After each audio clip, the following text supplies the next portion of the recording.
Assalamualaikum warahmatullahi wabarakatuh. Yang terhormat Bapak dosen Asramit Yasin. Dan sebelumnya saya akan perkenalkan diri. Nama saya Muhammad Ardiansyah dengan stambuk M1B1 18088, akan menjelaskan tentang masalah lingkungan hidup. Langsung saja saya jelaskan. Untuk rumusan masalah dari masalah lingkungan hidup ini adalah pembahasan tersebut ini yaitu apa-apa saja masalah lingkungan hidup. Dua, apa yang menyebabkan munculnya masalah-masalah lingkungan hidup. Nah, tujuannya itu untuk mengetahui masalah lingkungan hidup. Dua, untuk mengetahui apa penyebab dari masalah lingkungan hidup.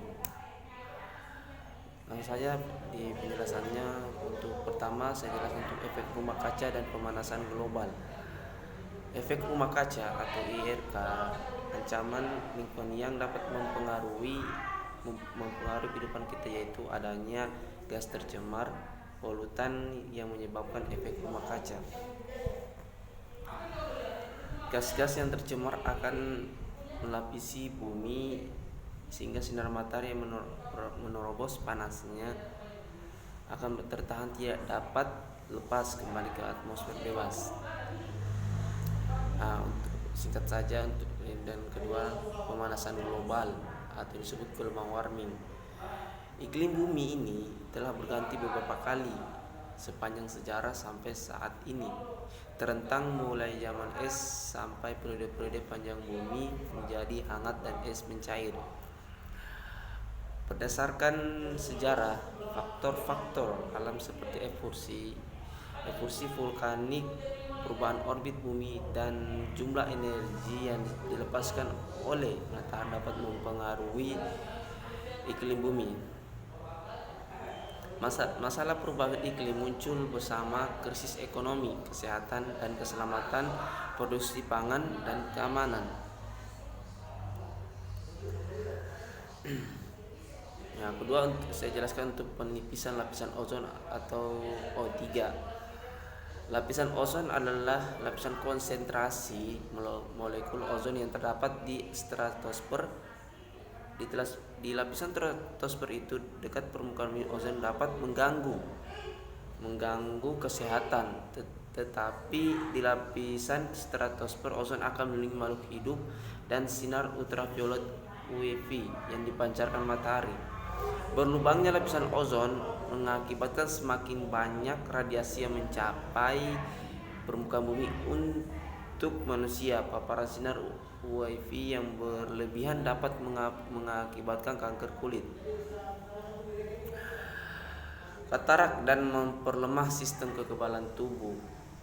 Peningkatan radiasi UV juga mengakibatkan berkurangnya hasil panen dan gangguan pada rantai makanan di laut. Berlubangnya lapisan ozon sebagian besar disebabkan oleh CFC atau dalam bahasa Inggrisnya chlorofluoride carbons dan HCFC atau hydrochlorofluorocarbon. Maaf, bahasa Inggris saya kurang bagus. Dan HFC dan PVC. Langsung saja. Ketiga, hujan asam. Kalau hujan asam itu hujan asam adalah biasa juga disebut dengan hujan basah. Kalau hujan basah itu adalah istilah yang secara luas digunakan untuk campuran melebihi asam nitrit dan asam sulfit, baik secara basah dan kering dari atmosfer melebihi jumlah normal. Penyebab atau unsur kimia pembentuk dari hujan asam berasal dari sumber-sumber alam seperti kegiatan vulkanik dan vegetasi yang terurai, maupun yang diakibatkan oleh aktivitas manusia, yang terutama berasal dari sulfur dioksida dan nitrogen oksida berasal dari pembakaran bahan bakar fosil. Jika unsur-unsur asam basah di udara tertiup angin di mana kondisi cuaca lembab, dan akan mempengaruhi bermacam tanaman dan hewan. Pada area dengan cuaca kering, unsur kimia asam dapat berupa debu atau asap dan jatuh ke tanah dalam bentuk deposisi kering menempel ke tanah, gedung, rumah, mengkaratkan logam, merusak berbagai bangunan dari marmer, tegel dan beton pada umumnya. Ya, untuk yang keempat itu degradasi hutan dan berkurangnya luas hutan. Pengurangan luas hutan tersebut diakibatkan oleh aktivitas manusia mencakup perladangan berpindah, penjarahan hutan, bencana alam, kebakaran dan banjir longsor. Demikian juga dengan kekurangan air pada musim kemarau. Ya, dan itu terbagi dalam dua.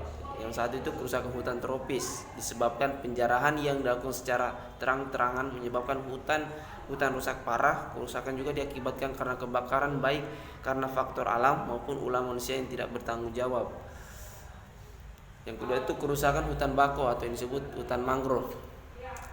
Itu hutan mangrove kalau untuk di area Kendari itu di situ di bagian Teluk itu di dekat jembatan Triping yang itu ya saya jelaskan saja langsung. Kerusakan hutan mangrove itu di Indonesia terjadi sebagai akibat tidak diketahui nilai pas dari nilai ekonomi, terutama yang bersumber dari nilai ekologi hutan mangrove.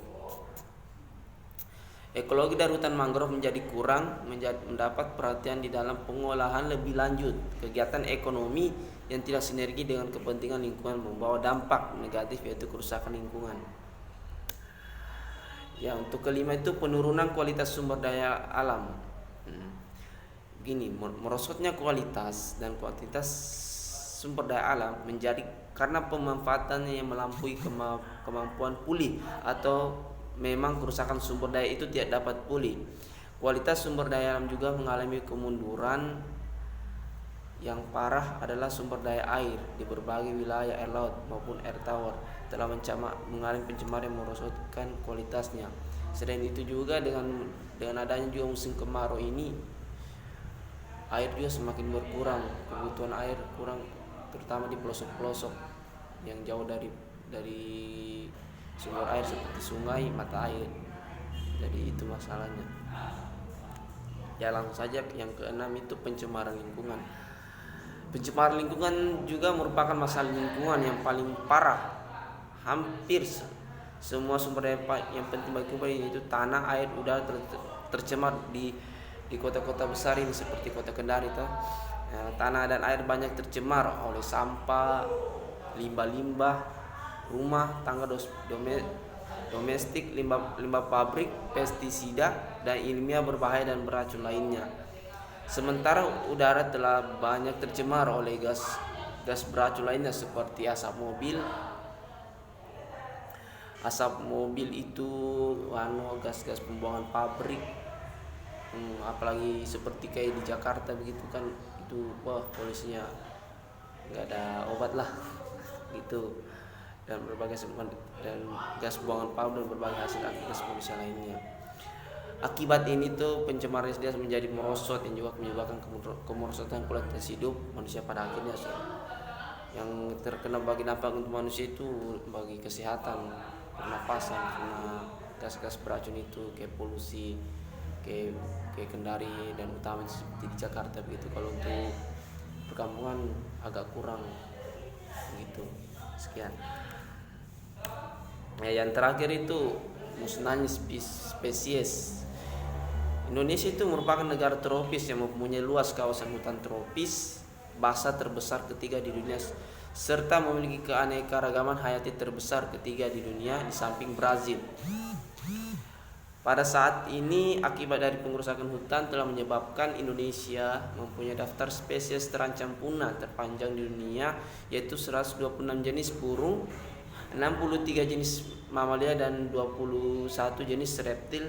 Dari kelompok tumbuhan ada 36 spesies kayu terancam punah. Langsung saja saya kasih kesimpulan dari pembahasan saya yang saya jelaskan ini, yaitu kesimpulannya itu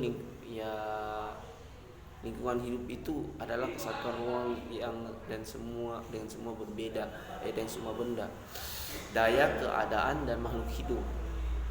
termasuk manusia dan perilakunya yang mempengaruhi kehidupan kesejahteraan manusia serta makhluk hidup lain. Kerusakan lingkungan memberikan banyak dampak pada masyarakat atau makhluk hidup sekitar kita, diantaranya punahnya spesies, kesuburan tanah berkurang, keracunan pemekatan hayati, terbentuknya lubang ozon, dan efek rumah kaca. Upaya yang dapat dilakukan untuk mencegah kerusakan lingkungan yaitu reboisasi atau penghijauan di lahan yang telah rusak, mencegah penebangan liar dan menerapkan sistem tebang pilih, mengurangi penggunaan bahan bakar fosil dan menggantinya dengan bahan bakar alternatif, mengolah limbah terlebih dahulu sebelum dibuang. Dan seperti itu, kalau mengolah limbah terlebih dahulu itu seperti botol-botol, gelas-gelas minuman begitu dibuat dalam seni kerajinan, daripada jadi sampah, mending dibuat dalam seni yang menjadikan ada harga jualnya gitu. Dan melakukan upaya remediasi yaitu membersihkan permukaan tanah dan berbagai macam polutan.